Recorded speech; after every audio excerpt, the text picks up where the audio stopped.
South ఇండియాలోనే అతి తక్కువ ధరలకి రత్నాలనందించే ఏకైక సంస్థ 6JVR.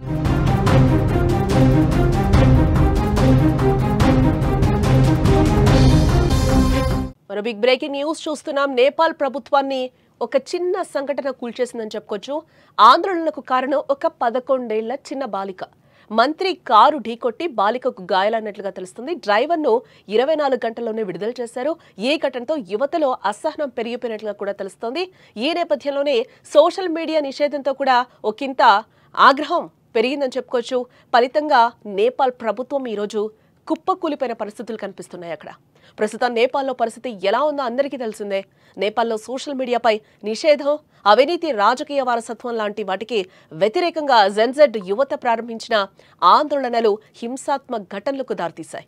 ప్రధాని కేపీ శర్మ ఓలీతో సహా పలువురు మంత్రులు ఇళ్లను ఆందోళనకారులు తగలబెట్టేశారు. అలాగే పార్లమెంట్, సుప్రీంకోర్టు భవనాలకు సైతం నిప్పు పెట్టారు ఆందోళనకారులు. దీంతో నేపాల్ వ్యాప్తంగా ఉద్రిక్త వాతావరణం చెలరేగింది. ఈ హింసాత్మక ఘటనలో ఇప్పటిదాకా 22 మంది మృతి చెందారు. 300 మందికి పైగా గాయపడ్డారు. చివరికి కేపీ శర్మ ఓలీ తన ప్రధాని పదవికి రాజీనామా చేయాల్సిన పరిస్థితులు ఏర్పడ్డాయి. ఈ నేపథ్యంలో ఆయన రాజీనామా చేశారు.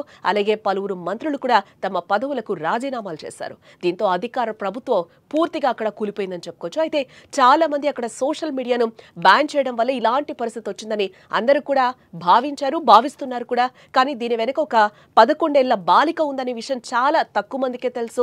కొన్ని రోజుల క్రితం నేపాల్ రాజధాని కాఠ్మండ్లో జరిగిన ఒక చిన్న సంఘటన అక్కడి రాజకీయాల రూపురేఖలనే మార్చేసిందని చెప్పుకోవచ్చు. ఓ చిన్న 11 ఏళ్ల బాలిక పాదాచారుల క్రాసింగ్ వద్ద రోడ్డు దాటుతూ ఉండగా ఒక ప్రభుత్వ కారు ఆమెను ఢీకొంది. ఆ కారు అక్కడికక్కడే ఆగకుండా వెళ్లేందుకు ప్రయత్నించింది. స్థానికులు వెంటనే స్పందించి కారు డ్రైవర్ను పట్టుకుని పోలీసులకు అప్పగించారు. గాయపడిన బాలికను ఆసుపత్రికి తరలించి వైద్యం అందించారు.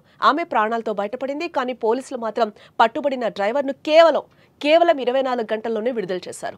ఈ ఘటన ప్రజల్లో తీవ్రమైన ఆగ్రహాన్ని సృష్టించిందని కూడా చెప్తున్నారు. దీనిపై స్పందించిన ప్రధాని కేపీ శర్మ ఓలీ ఇదొక చిన్న సంఘటన అని వ్యాఖ్యానించడంతో అక్కడి ప్రజలు కోపంతో మరింత పెరిగిపోయింది.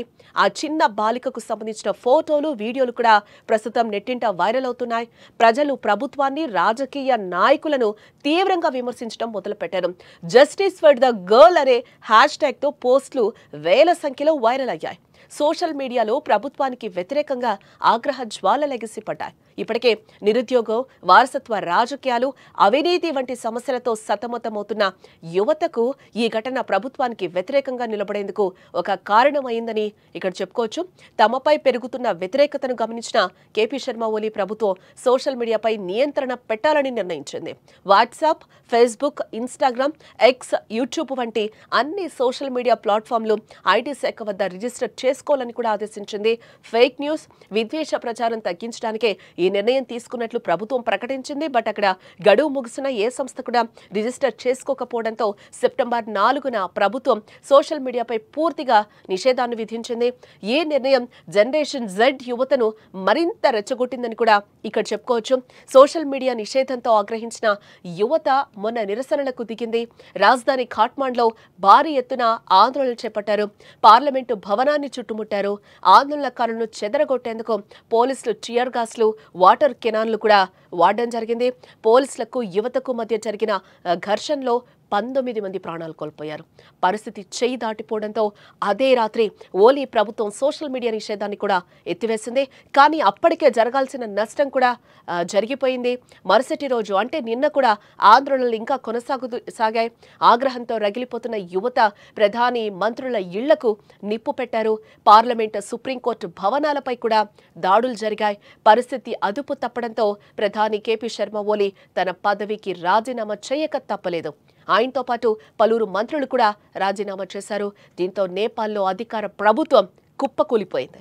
ప్రస్తుతం నేపాల్లో ఆర్మీ అధికారులను తమ చేతుల్లోకి అధికారాన్ని తీసుకుంది. శాంతి భద్రతలు నెలకొల్పేందుకు ప్రయత్నాలు చేస్తోంది తీవ్రంగా.